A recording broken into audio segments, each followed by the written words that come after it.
have to admit, I'm pretty excited to give you guys this edition of Radio Chatter with two quality lead singers. First up, it's Taylor Momsen from Pretty Reckless. We talk about them opening up for grunge rock legends, the first part of 2017, as well as her rumored collaboration with Eminem and a ton more. Then we switch gears to Michael Starr from Steel Panther. Their new record, Lower the Bar, comes out on March 24th, which would be tomorrow. We talk a lot about that. And what would he say to get Nikki Sixx from Motley Crue on the Steel Panther bandwagon? T-minus 10, 9, 8, 7, 6, 4, 3, 2, 1, and liftoff. This is Radio Chatter with WRIF's own Meltdown. As always, thank you guys so much for checking out Radio Chatter. A pretty cool edition for you today with Taylor Momsen from the Pretty Reckless and Michael Starr from Steel Panther. Two great bands. Just love both these bands so much. I've seen Steel Panther, I think, more than any other band in the last 10 years, for sure, without question. I think I've seen them at least 8 or 10 times, including festivals and here in Detroit. And I've taken so many people to check them out. We'll talk to Michael coming up here in a few minutes. But first up, it's Taylor Momsen.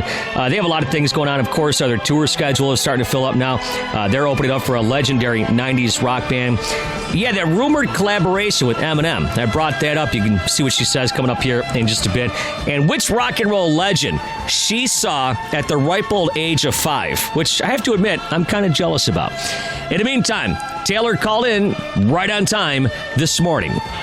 Hey, this is Taylor from the Pretty Reckless calling from Meltdown. Oh, hey, Taylor. Man, the second rock star in a row that's actually called without having a handler on board. How about that? All right. Well, who was the first? Let's see. It was last week. It was Dustin from the band Starr Set. All right. So there you go. So how's things?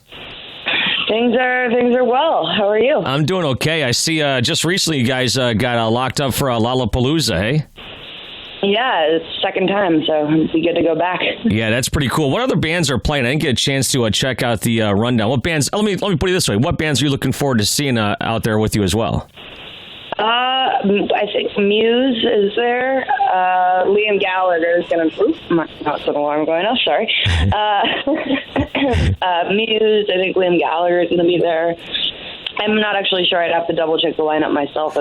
They all start to my schedules. We just got back from South America, so I'm a little wonky. Yeah, and Liam Gallagher. It's funny. I was just talking to somebody about this yesterday. I had a chance to interview Noel Gallagher when you were probably about 3 years old, and it was one of the best interviews I did because I tried to get him mad at me because they're all like hey, we're as great as the Beatles, this and the other thing. And so I brought up all this stuff, and he was a great interview. It was awesome. So I'm a huge Oasis fan, so I would love to hear that one.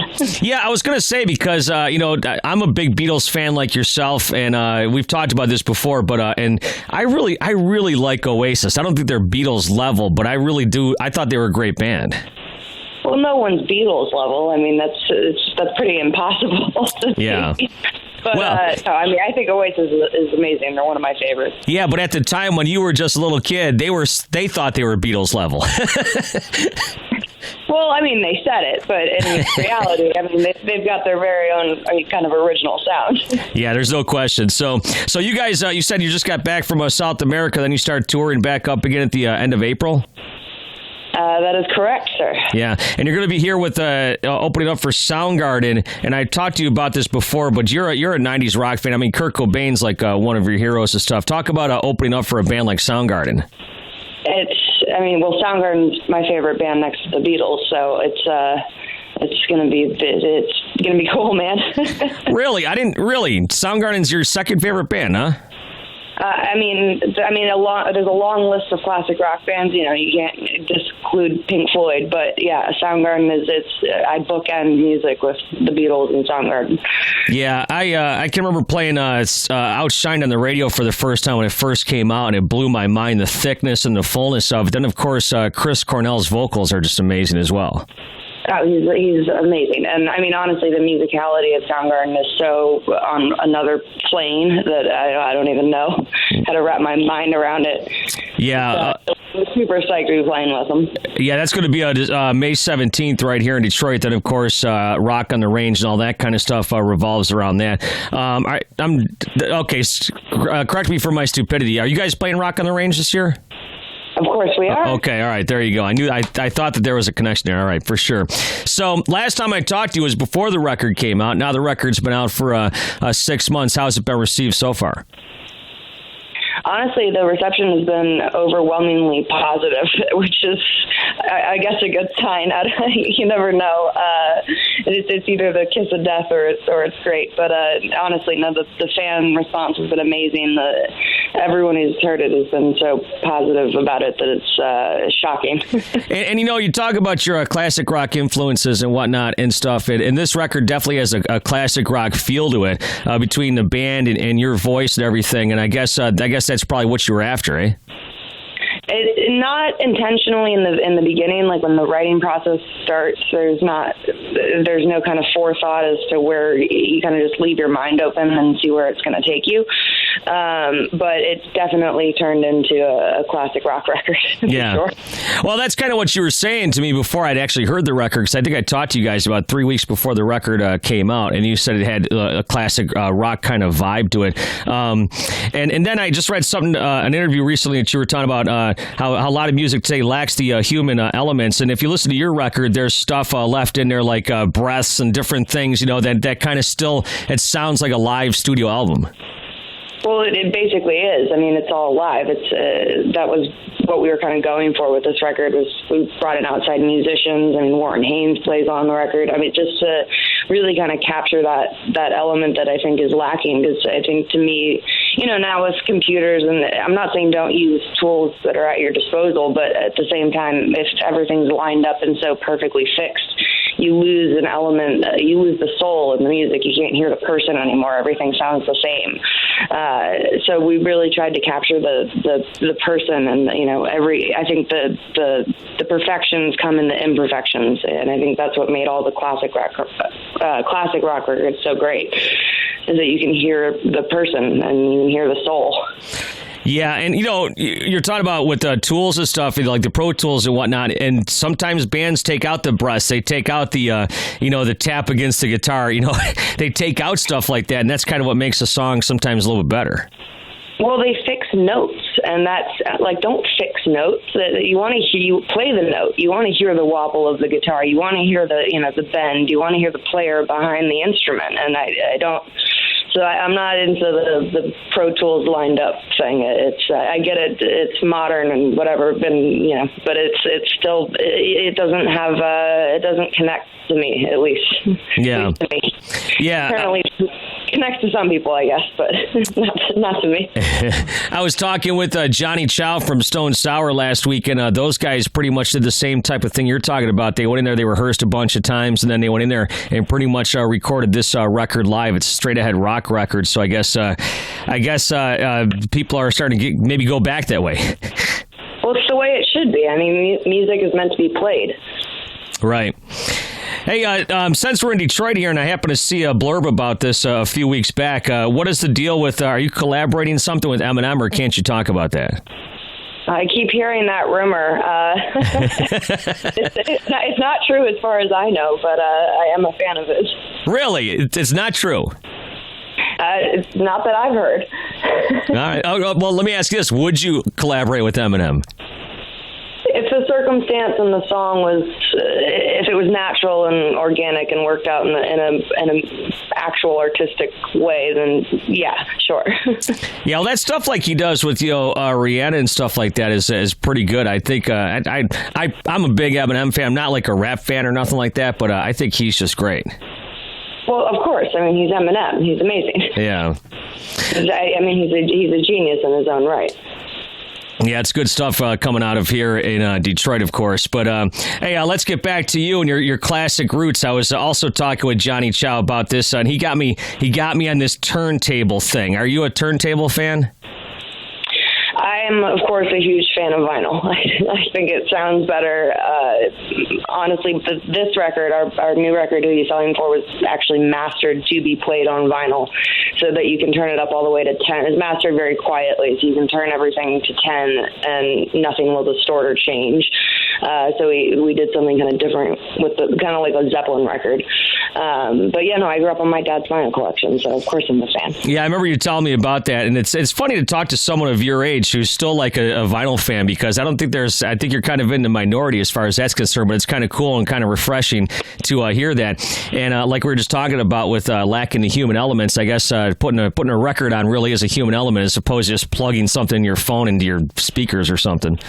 Well, it makes it an experience, when you actually have to do something other than just push play on a button. I mean, granted, I'm a huge fan of my phone and being able to listen to music on planes and stuff, but right. and Spotify and all that, I think it's fantastic. Like I use that all the time. But if I'm at home and I have the opportunity, there's nothing like having a little drink and dropping the needle and putting on a good record.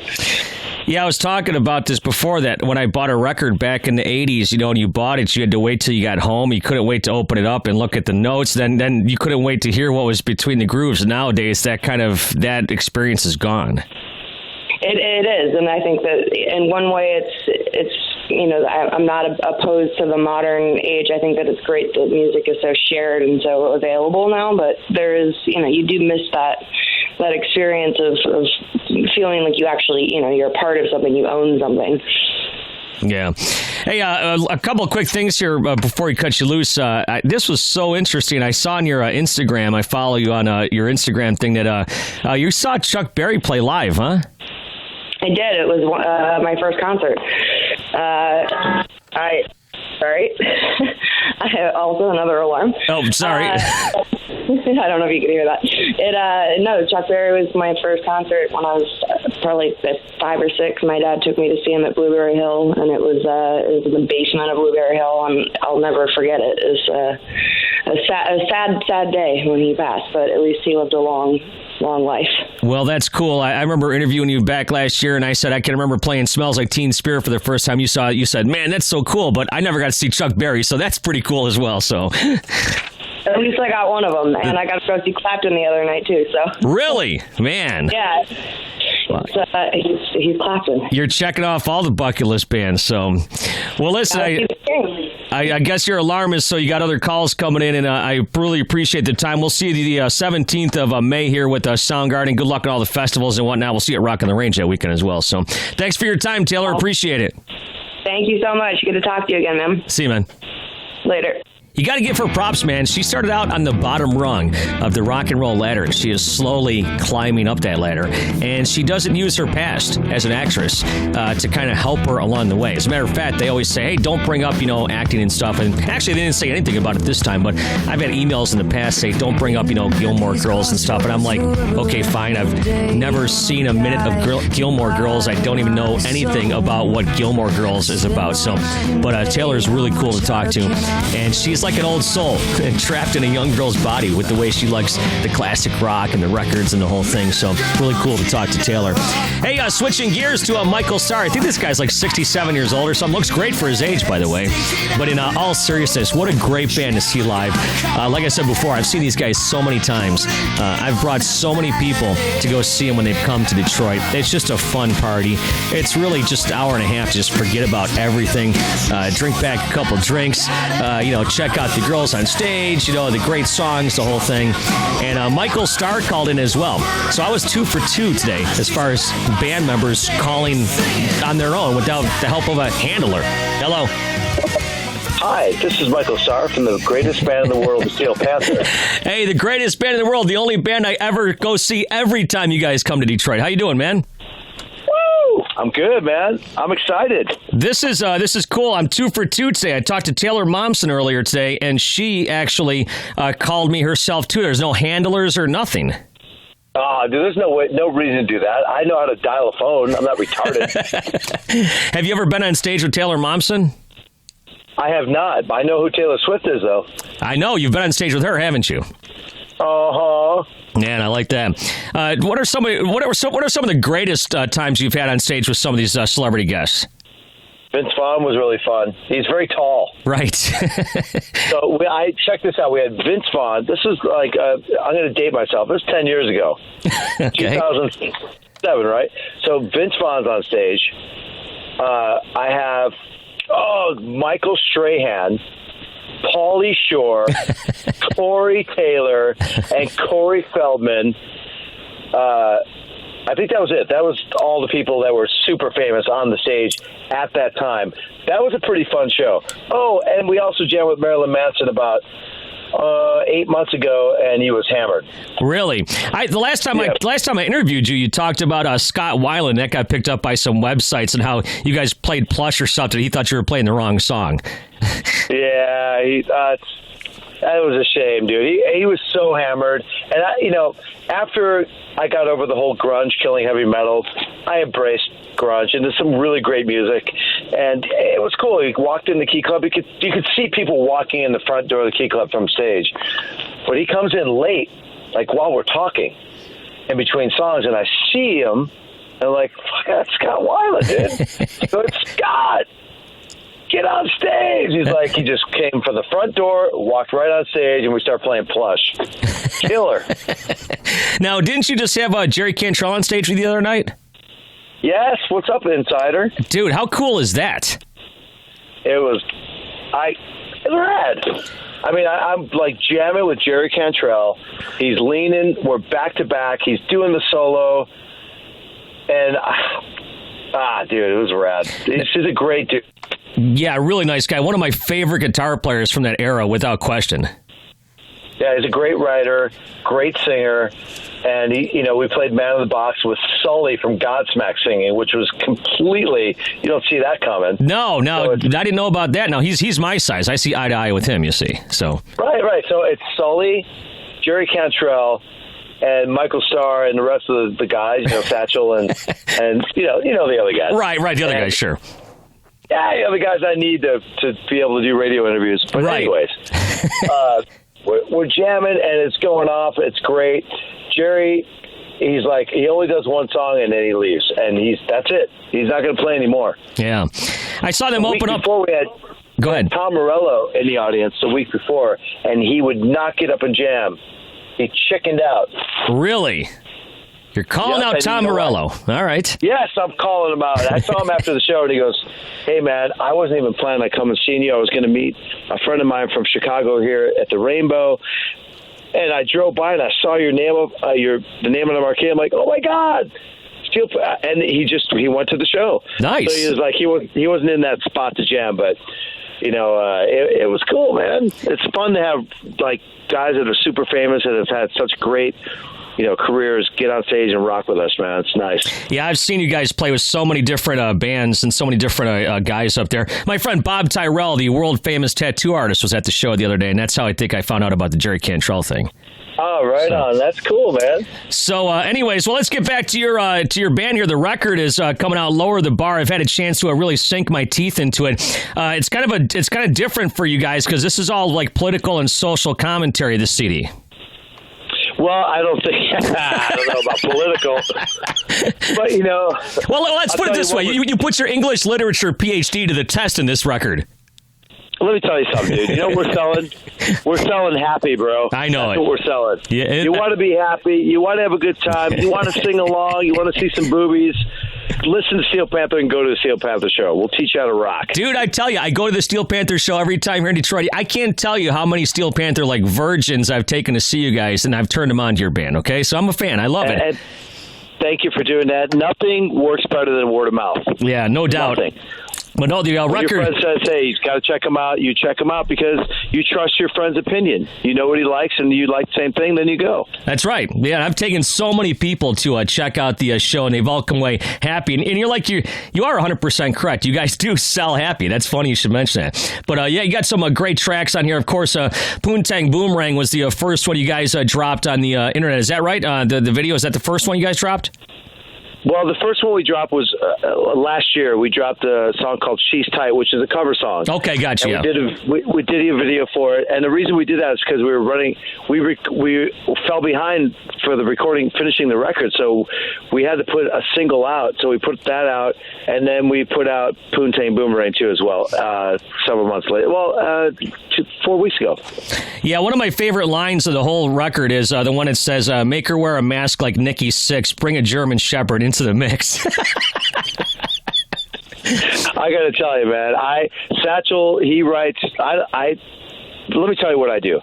Satchel and Styx and the rest of the guys, they go in the studio and they work on music, and they work on lyrics. I go to the beach and I relax and I work on my tan. I work on socializing with people because that's my job, is socializing and vocalizing, and that's what I do. And then when I come back and I'm relaxed, the song's done and I just go in and sing it. And that's the formula that really works. Well, it works, man. I'll tell you, it's a great track right there. Any guest musicians on this CD? Well, we got the bass player from Whitesnake, Quiet Riot, and Ozzy. Really? Yeah, his name's Rudy. Rudy Sarzo? Yeah.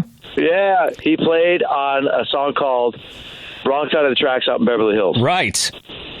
Yeah, that's about the house. You have a mansion the size of a city block, and it's in a St. David or whatever without his cock on. Right? Is that? You did listen to the record. I listened to it, dude. I love the band. So anyway, Rudy Sarzo played on that track? Yeah, he did. Anybody else? No, that's the only super famous dude that's on it. We had some friends of ours in a band from, I believe they're in Paris, sing backgrounds, but I don't remember what song it was. Satchel set that all up. Yeah, it's a cool CD, man. Like I said, I've been a fan. I saw you guys as Metal School back in 2004 when Motley Crue reunited. That was the first time I saw you guys in Los Angeles right there. I had to check you guys out that night. But, yeah, it's pretty cool. Lower the Bar comes out on March 24th tomorrow.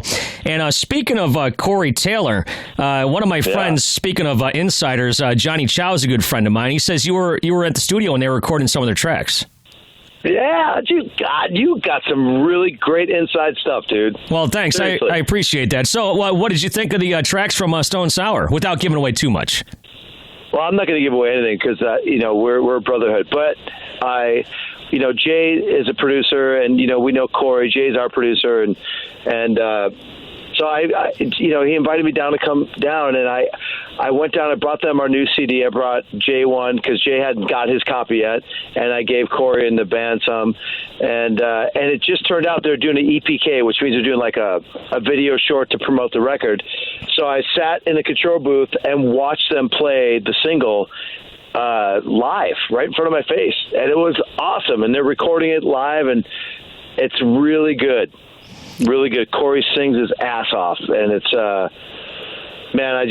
If there was one band I would like to tour with, it would be Stone Sour and Corey Taylor. Just those guys are so cool, and we all kind of have the same sense of humor, and that'd be a great package, man.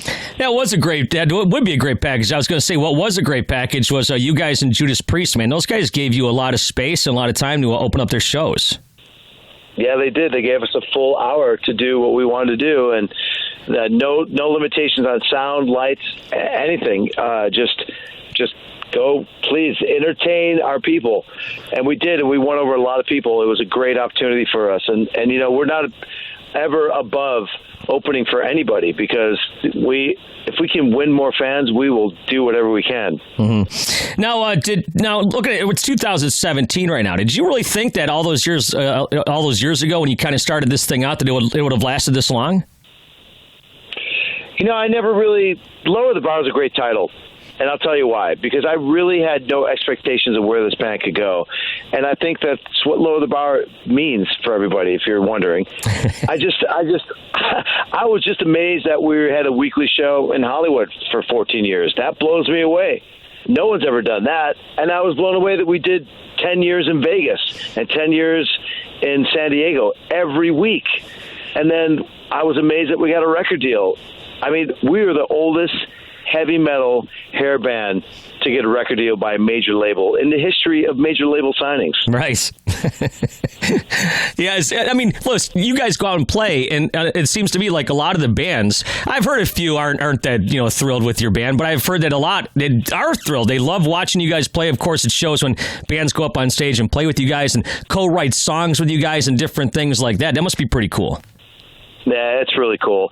And, I can respect people's opinions. Obviously, guys in Motley don't really get on board with what we're doing, and I understand that. It's just the way it is. Not everybody likes Steel Panther, and there's always going to be someone who doesn't like it, and there's going to be someone who loves it. So you can't expect everyone to like you. But I hope one day that Nikki Sixx will say he likes Steel Panther.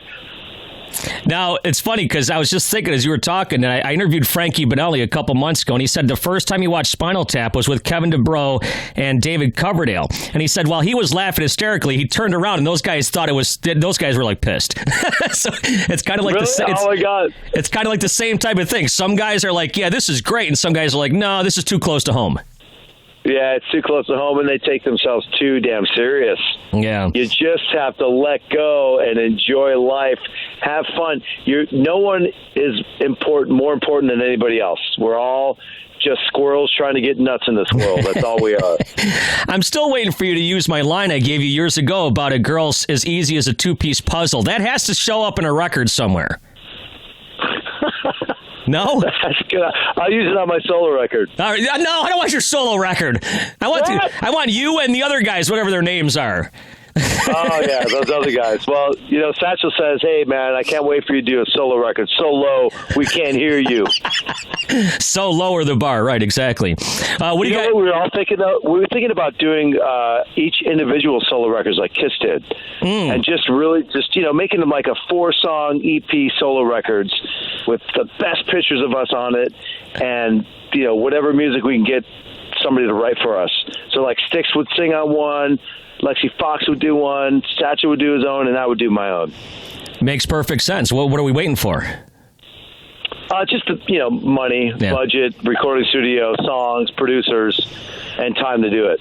Other than that, we're ready to rock. All right. A couple more things here for Michael Starr, and we'll let you fly on to your next interview. I know you got this junket thing going on. So what's going on in 2017 for you guys? You got the record dropping tomorrow, March 24th. Tours. You hopping on any big tours? What's going on with Steel Panther?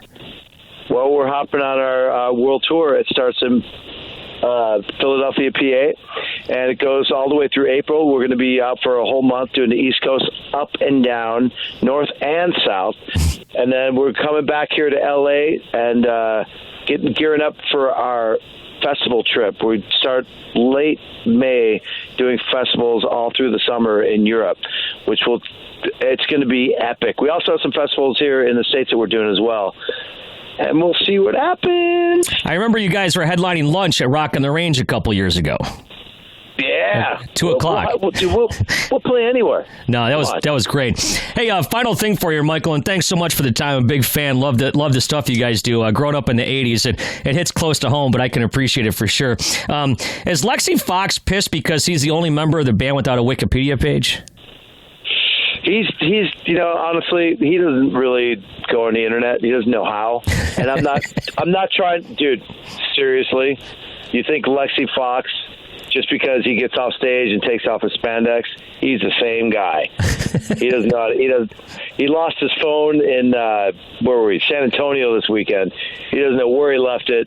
He doesn't have any of his numbers. His numbers aren't in the cloud. He doesn't even know what the cloud is. So, I'm telling you, it's the most amazing thing ever. I wanted to make him a Facebook page. He doesn't even know how to do that. Or a MySpace page, probably, right? Well, MySpace would probably be his speed.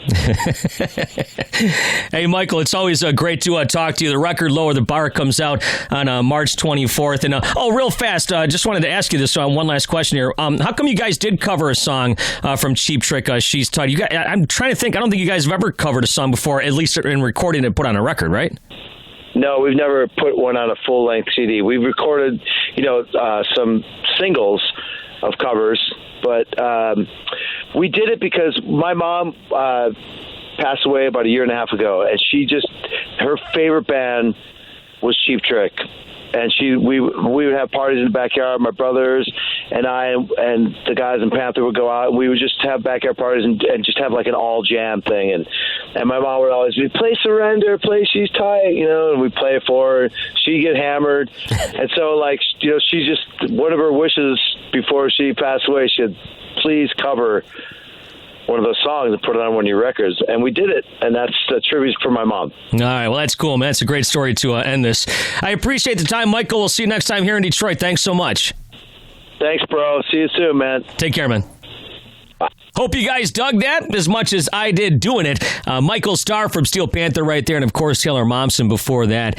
And looking forward to getting this podcast on, so I'm finally glad it's here and done. I'm working on some guests coming up here next week. I'll be on vacation the following week, but like last year, I'll still try to finagle a guest or two and record it early and play it while I'm on vacation. Just like we did last year. I think Taylor, actually, in the Pretty Reckless was one of the bands I got on my vacation podcast last year, as well as Rob Zombie. So you never know who's going to show up as far as that's concerned. In the meantime, follow me on the social media at Meltdown WRIF on Twitter, Meltdown WRIF on Facebook. I think my Instagram is reversed. WRF Meltdown or whatever. So anyhow, thank you guys so much for checking out the podcast. If you like it, please subscribe, star, give me a review, whatever you do out there in the social media. And thank you so much for listening.